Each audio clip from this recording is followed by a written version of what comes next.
Saya dari kelas B dengan nomor NPM 2501010197. Saya di sini akan menjelaskan batasan aurat perempuan. Yuk tonton video aku selanjutnya. Bye. Ayo tutup auratmu, auratmu, auratmu, aurat bagian tubuh yang harus ditutup. Ayo tutup auratmu, auratmu, auratmu, aurat bagian tubuh yang harus ditutup.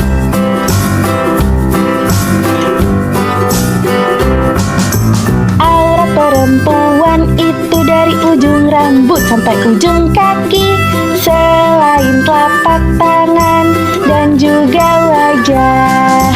Aurat laki-laki dari pusar sampai lutut.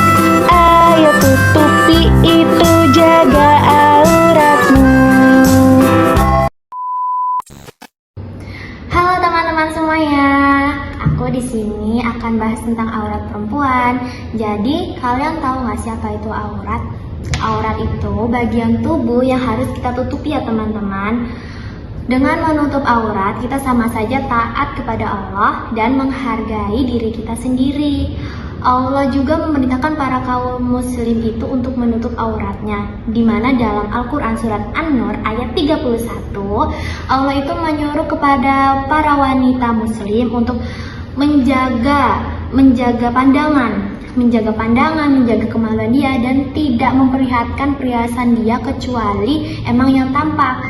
Terus Allah juga memerintahkan kita untuk berpakaian jilbab dengan mengulurkannya ke seluruh tubuh kita ya teman-teman. Lalu bagian aurat perempuan itu apa aja sih teman-teman? Untuk aurat bagi kita, jika ketemu dengan seorang laki-laki yang non-muhrim, auratnya itu seluruh tubuh kita, kecuali telapak tangan dan wajah kita ya teman-teman. Nah, tapi kalau aurat kita dengan wanita yang sama-sama muslim, itu dari pusar sampai lutut ya teman-teman. Tapi karena kita kan punya area yang menonjol di depan nih teman-teman, jadi sebisa mungkin kita itu harus menutupinya ya teman-teman. Terus ada juga aurat wanita muslim dengan wanita yang non-muslim. Itu auratnya sama aja, kita itu bertemu laki-laki yang non-mahram ya teman-teman. Jadi aurat kita yang muslim dengan non-muslim itu seluruh anggota tubuh kita kecuali telapak tangan dan wajah kita ya teman-teman. Lalu bagaimana cara menutup aurat yang benar?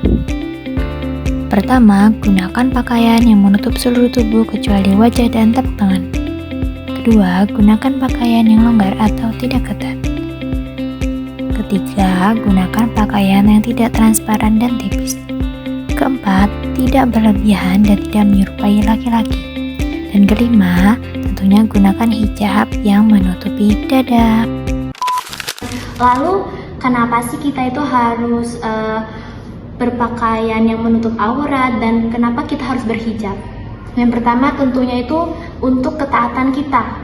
Kalau kita berhijab, kita menutup aurat, itu tandanya kita tuh taat kepada Allah dan Rasulnya. Terus yang kedua itu, jika kita mengumbar-ngumbar aurat kita, maka itu sama aja kita bermaksiat kepada Allah. Dan tentunya itu akan menghadirkan mukanya Allah. Jadinya kita itu sebagai wanita harus menutup aurat ya teman-teman. Terus yang ketiga, dengan kita menutup aurat, kita itu meredamkan fitnah ya teman-teman.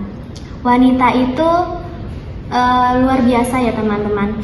Suaranya indah, cara bicara dia indah, lekuk tubuhnya indah, gerak-geriknya indah. Makanya kita itu sebagai wanita itu seharusnya emang lebih baik itu di rumah ya teman-teman. Kecuali kalau kita ada urusan apa-apa seperti kita mengajar atau seperti kita bekerja, itu tidak apa-apa ya teman-teman. Tapi alangkah baiknya jika sudah selesai semua urusan itu, kita harus cepat kembali ke rumah kita.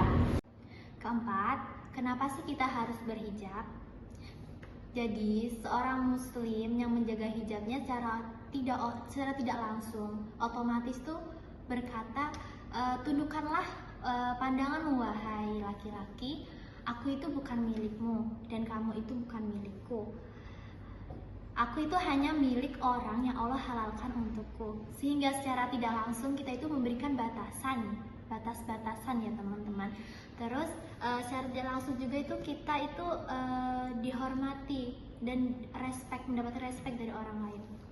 Mungkin itu saja yang dapat saya sampaikan tentang aurat ini. Apabila ada kata-kata yang kurang berkenan, saya minta maaf ya teman-teman. Saya akhiri. Wassalamualaikum warahmatullahi wabarakatuh.